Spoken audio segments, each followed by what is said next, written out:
in that alley. I'm over the Berks, I'm over the Mali. Why some animals can't be domesticated?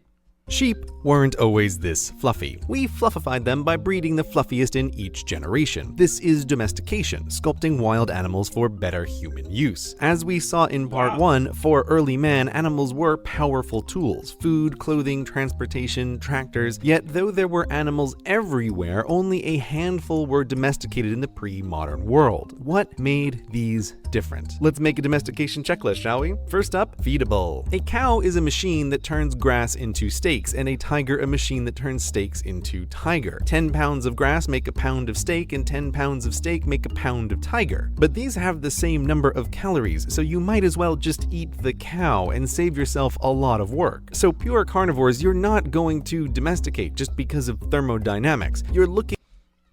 Chat, that makes so much sense. I've never thought of that though. It makes so much sense. You feed cow grass, they give you meat, but you have to feed meat to the meat to get the same quality of meat. So why would I eat the thing that eats meat? That made no sense when I said it, but it made sense in the video. I'm sorry. I ain't add anything. Sometimes my commentary don't add anything. Turn this off. His words are too big. I hate everybody. Kojima made the game worse and changed the story when the playtesters started saying how good the game is. All that headmaster, no thinking. Chad, I be trying to show y'all new type of things and y'all don't be enjoying it. Y'all don't be enjoying when I really get y'all outside y'all usual element of content. I'm starting to peep game on that. Reese, what was the name of the headphones you tried to get but the wrong ones? These Astro A50s. These are the oldest headphones in the content game. Everybody got a pair of Astros. I used to want to be sponsored by them to get me pairs, but because my favorite YouTuber at the time, Gold Glove, he was sponsored by Astro, and I was like, I want to be like him. I never got that sponsor. For herbivores that aren't picky, they should eat something that's everywhere that you can't eat. Any omnivores better be happy eating whatever and better be super worth it. We are, however, putting the pig before the pen here because first we need to catch something that's friendly. Okay, obviously catching a carnivore is a bad idea anyway because their day job is murder, but plenty of omnivores like grizzlies moonlight in murder. No safety in vegetarians either. Buffalo are terrifying tanks for all the reasons mentioned before. Hippos hold the murder high yeah, why don't we eat buffalo? What buffaloes eat? Or in Africa, giraffes look real dorky until you consider their striking range. Lions mostly leave them alone. Animals it would be awesome to domesticate are not coincidentally super dangerous. War bears would be a hell of an advantage. That's a thing? For your tribe, but it's not going to happen. And if it's big and not dangerous, it's a nervous wreck. Try sneaking up on a gazelle? Rhymes with LOL. Sure, you and a team of buddies could spend the whole day marathon jogging it down to exhaustion, but if it doesn't break its own neck as you try to drag it back home, then it's going to casually leap out of whatever pen you built for it. Okay, next up. Some animals have reproductive preferences that make them incompatible with captivity. Looking at you, pandas. The time and energy humans have spent to get pandas to get on with it is comical. Hunter-gatherers need an animal so eager to breed it gets it wrong sometimes. Pandas are lazy to mate? That is such a weird fact, and I guess humans would have had to test that.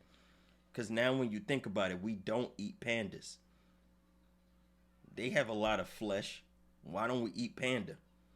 Because they don't mate. That answers a lot of the questions. Chat, y'all not thinking. When the last time you thought we should eat a panda? You haven't.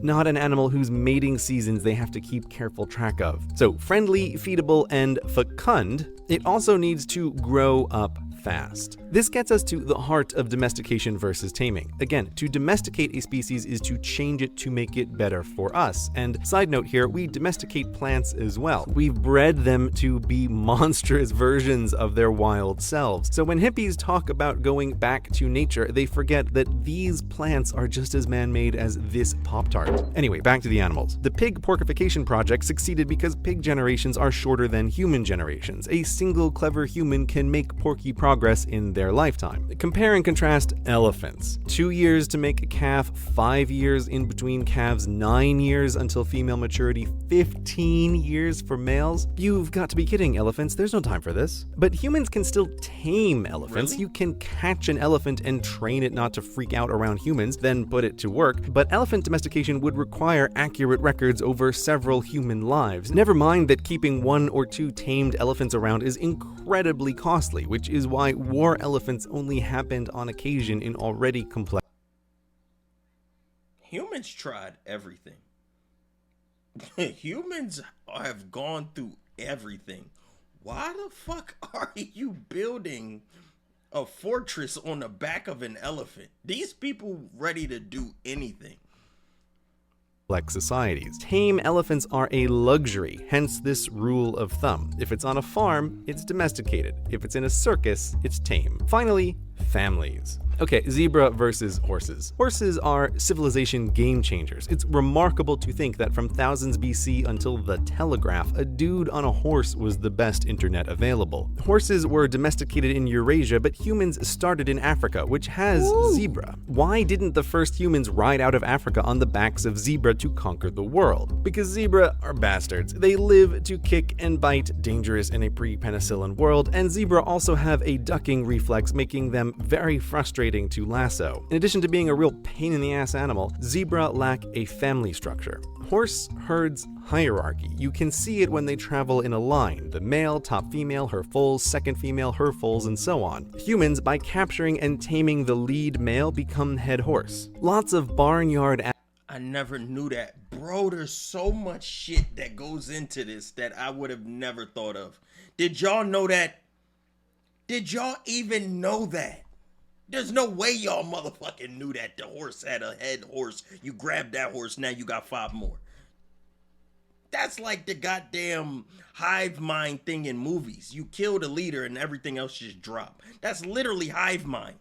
Travel in a line. The male, top female, her foals, second female, her foals, and so on. Humans, by capturing and taming the lead male, become head horse. Lots of barnyard animals are barnyard animals because they have family values humans exploit. They just grow up with the idea that this human is a funny sort of take charge cow or whatever. No big deal. Chickens will peck, peck, peck until they've worked out who's top chicken. But you know who's really top chicken? We're top chicken. Dogs and cats, this is what makes them different. Dogs will love you and defend you and hunt with you because you're part of the pack. Dogs live to be useful to us, which in the modern world means falling over to play dead, but they love it. Bang.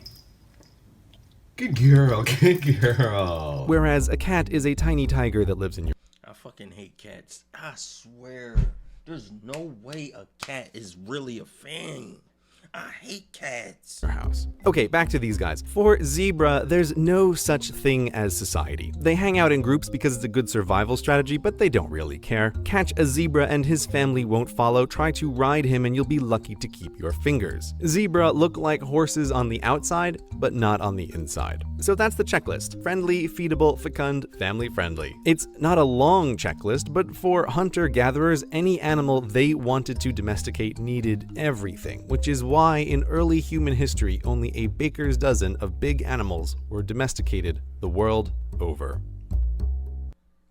We learned something new today, chat. That was a beautiful video. Holy cow. Literally. I prefer dogs over cats, honestly. Most people do. I don't think the world is 50-50 dog cat. I think it's 60-40 dog cat.